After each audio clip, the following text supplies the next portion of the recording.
ఇప్పుడు annotate the following in 10 to 15 lines అని ఇచ్చాడు. ఇక్కడ rapid improvements and advanced sensors would make it possible to have such sensing systems at affordable prices in many of our sectors అని ఇచ్చాడు. అయితే బోల్డ్ అంతా rapid improvement అనేది ఇప్పుడు ఉంది. మన పూర్వకాలంలో సరైనటువంటి టెక్నాలజీ కానీ ఫోన్లు కానీ ఏమీ లేవు, కనీసం టీవీ కూడా ఉండేది కాదు. అటువంటి దాని నుంచి మనం ఎంతలా అభివృద్ధి చెందామంటే మన చేతిలో పెట్టేటటువంటి ఫోన్లో మనం టీవీ కూడా చూడగలుగుతున్నాం, అలాగే ఇక్కడి నుంచి ఎక్కడికైనా మెయిల్స్ పంపించగలుగుతున్నాం, ఏవైనా టికెట్స్ కొనుక్కోవాలంటే కొనుక్కోగలుగుతున్నాం, ఈవెన్ మనీ ట్రాన్సాక్షన్ కూడా ఫోన్ ద్వారా చేస్తున్నాం. అందుకని ర్యాపిడ్ ఇంప్రూవ్మెంట్స్ అన్నమాట ఇవన్నీ. అడ్వాన్స్డ్ సెన్సార్ ఇవన్నీ కూడా మనకి ప్రతిదీ కూడా ప్రతి సిస్టంలోనూ కూడా మనం చాలా తక్కువ ప్రైస్కి అఫోర్డబుల్ ప్రైస్కి మన అన్ని సెక్టార్లో అన్ని వస్తువుల్ని పొందగలుగుతున్నాం. మనం ఎక్కడ తక్కువ అని చూసుకుని వాటిని చూస్ చేసుకుని మనం బై చేస్తూ ఉన్నాం. నెక్స్ట్ దాంట్లో ఫస్ట్ రిఫరెన్స్ చూడండి ఈ అంటేషన్కి. These lines are taken from the lesson digital technologies. Digital technologies అనే దాని నుంచి మనం ఈ లెసన్ తీసుకోవడం అనేది జరిగింది. Authored by APJ Abdul Kalam and YS Rajan. వీళ్ళిద్దరూ కలిపి రాసినటువంటి ఈ డిజిటల్ టెక్నాలజీస్ అనేది. Abdul Kalam is a career scientist. ఈయన మీకు తెలుసు, ఈయన కలాం గారు మనకి ప్రెసిడెంట్గా కూడా పనిచేశారు. యాక్చువల్గా ఈయనైతే సైంటిస్ట్ కూడా మనకి. He was awarded the Bharat Ratna in 1997. 1997వ సంవత్సరంలో ఈయనకి భారతరత్న అనేది ఇవ్వడం జరిగింది. He became the president of India in 2002. 2002వ సంవత్సరంలో ఈయన ప్రెసిడెంట్ ఆఫ్ ఇండియాగా పనిచేయడం అనేది జరిగింది. YS Rajan is an Indian professor, scientist and administrator. ఈయన వైఎస్ రాజన్ గారు కూడా ఇండియాకి చెందినటువంటి ఒక ప్రొఫెసరు, సైంటిస్టు, అలాగే అడ్మినిస్ట్రేటర్. అంటే మనకి దేన్నైనా పరిపాలించేటటువంటి వాళ్ళని అడ్మినిస్ట్రేషన్ అంటే అక్కడ అధికారపరమైనటువంటి బాధ్యతలు చేపట్టే వాళ్ళని. The present essay is extracted from their book. ఈ బుక్ అనేది వీళ్ళిద్దరూ రాసినటువంటి బుక్లోంచి ఈ పాఠాన్ని తీసుకోవడం అనేది జరిగింది. ఆ బుక్ పేరు ఏంటి అంటే India 2020 A vision for the new millennium. ఈయన మన 2020 కల్లా మన దేశం అనేది ఏ విధంగా ఉండాలి అనే దాన్ని ఊహించి ఈ ఇద్దరు శాస్త్రవేత్తలు కలిసి మనకి ఈ బుక్ని రాశారట. ఆ బుక్ పేరేంటి? India 2020 A vision for the new millennium అని చెప్పి ఈ బుక్ని రాశారు. ఆ బుక్లోంచి మనకి ఒక చిన్న పార్ట్ని డిజిటల్ టెక్నాలజీస్గా మనకి ఇచ్చారంతే. నెక్స్ట్ కాంటెక్స్ట్ చూడండి. In this essay, the author describes how communication technology is going to bring changes in many sectors like agriculture, manufacturing and services. మరి ఈ ఎస్సీఏలో ఆథర్ ఏం డిస్క్రైబ్ చేస్తున్నారంటే కమ్యూనికేషన్ టెక్నాలజీ అనేది మనకి ఏ విధంగా చాలా సెక్టార్స్లో మనకి మార్పులను తీసుకురావడం అనేది జరిగింది. ఎలాంటి సెక్టర్స్? అగ్రికల్చర్లో, లేకపోతే ఏమైనా తయారు చేసేటటువంటి సర్వీసెస్లో, ఇలాంటి వాటిల్లో వీటన్నిటిలోనూ కూడా మనకి ఏ విధమైనటువంటి మార్పులు తెచ్చింది అనే దాన్ని మనకి ఇది మెయిన్గా తెలియచేయడం అనేది జరిగింది. ఎక్స్ప్లెనేషన్ చూడండి. Digital technologies has transferred how people communicate, learn and work.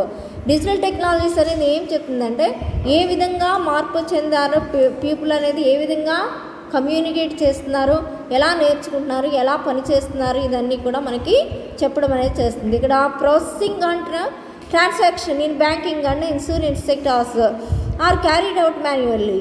మరి ఇదివరకు ప్రాసెసింగ్ ఎలా ఉండేది? అన్నీ కూడా ఏ మనీ ట్రాన్సాక్షన్ అయినా సరే కంపల్సరీ క్యాష్ పట్టుకెళ్ళి క్యాష్ని ఇచ్చి మళ్ళీ క్యాష్ డ్రా చేసుకుని అదే పని అలా చేస్తూ ఉండేవారు. ఇప్పుడు అన్నీ కూడా డిజిటల్లో ట్రాన్సాక్షన్ అన్నమాట. మీకు ఎక్కడికైనా వెళ్ళి మనీ పే చేయాలంటే మీ దగ్గర ఫోన్పే ఉందండి, లేకపోతే ఆన్లైన్ బ్యాంకింగ్ ఉందా, లేకపోతే గూగుల్ పే చేయనండి, ఇలా అడుగుతున్నారు కదా. అంతా కూడా మనీ ట్రాన్సాక్షన్ కూడా డిజిటల్గానే జరుగుతుంది తప్ప నువ్వు క్యాష్ పట్టుకెళ్తేనే పని అవుతుంది అనేది ఏమీ లేదు. అందుకని ఇవన్నీ కూడా ర్యాపిడ్గా జరిగినటువంటి చేంజెస్ అన్నమాట మనకి.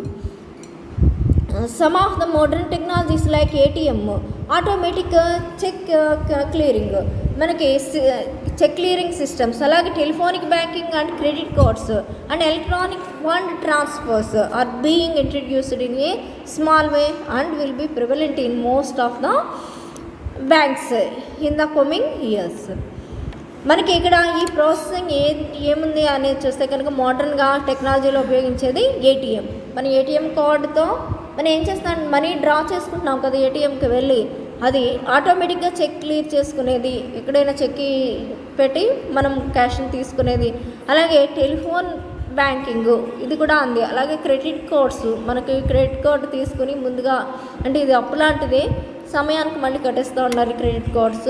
అండ్ ఎలక్ట్రానిక్ ఫండ్స్ కూడా మనకి ట్రాన్స్ఫరేషన్ అనేది జరుగుతుంది. అంటే మనకి డబ్బులు ఇవ్వకుండా మనం ఏదో విధంగా ట్రాన్స్ఫర్ చేయడం, మనీని ఫోన్పే కానీ లేకపోతే వేరే విధంగా చేయడం, అంటే మనీ అనేది చేతికి మారకుండా మనకి డిజిటల్గా మారుతుంది. ఇవన్నీ కూడా మనకి చిన్న చిన్న అవసరాల నుంచి పెద్ద పెద్ద అవసరాలకు కూడా వాడుకుంటూ ఉన్నాం అన్నమాట. మోస్ట్ బ్యాంక్స్ కమింగ్ ఇయర్స్, ఇంకా వచ్చే సంవత్సరంలో మనకి ఉండేటటువంటి అన్ని ట్రాన్సాక్షన్స్ కూడా డిజిటల్గానే అవుతాయి బ్యాంకులోను అని చెప్తున్నారు. The use of computers in total electronic data management, telecommunications and multimedia data is slowly adapted in the financial transactions. అంటే కంప్యూటర్స్ ఏవైతే ఉన్నాయో టోటల్గా ఈ ఎలక్ట్రానిక్ డేటా మేనేజ్మెంట్ మీద పనిచేస్తూ ఉంటాయి. అలాగే టెలికమ్యూనికేషన్స్ కూడా అంతే, ఫోన్లు ఇలాంటివన్నీ మనకి మొబైల్స్ అన్నీ నడుస్తున్నాయంటే టెలికమ్యూనికేషన్ సిస్టమ్ మీదే నడుస్తున్నాయి. అలాగే మల్టీమీడియా డేటా కూడా మనకి ఆ విధంగానే పనిచేస్తూ ఉంటుంది. ఇవన్నీ కూడా ఫైనాన్షియల్ ట్రాన్సాక్షన్స్ అన్నీ కూడా ఎలా జరుగుతాయి, రేపు నుంచి డబ్బులు ట్రాన్సాక్షన్ చేయాలంటే ఈ విధంగానే టెలికమ్యూనికేషన్ ద్వారా మనకి అవుతుంది. And they will come into extensive use of very soon to define high end banking. ఇవన్నీ కూడా మనకి హై ఎండ్ బ్యాంకింగ్ని సూచించడం అనేది జరుగుతుందన్నమాట. జనరల్ ఇన్వెస్ట్ చూడండి, information technology is useful to render services to the public. Information technology అనేది చాలా ఉపయోగమైనది, అలాగే సర్వీసెస్ అన్నిటినీ ప్రొవైడ్ చేస్తుంది.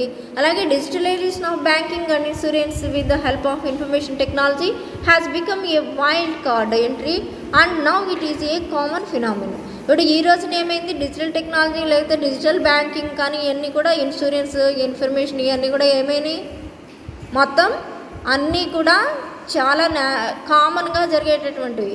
ఫోన్పే తెలియని వాళ్ళు లేకపోతే గూగుల్ పే తెలియని వాళ్ళు ఎవరు లేరు. అందుకని ఇవన్నీ కూడా కామన్ థింగ్స్ అయిపోయినాయి, జనరల్ ఇన్వెస్ట్గా మారడం అనేది జరిగింది.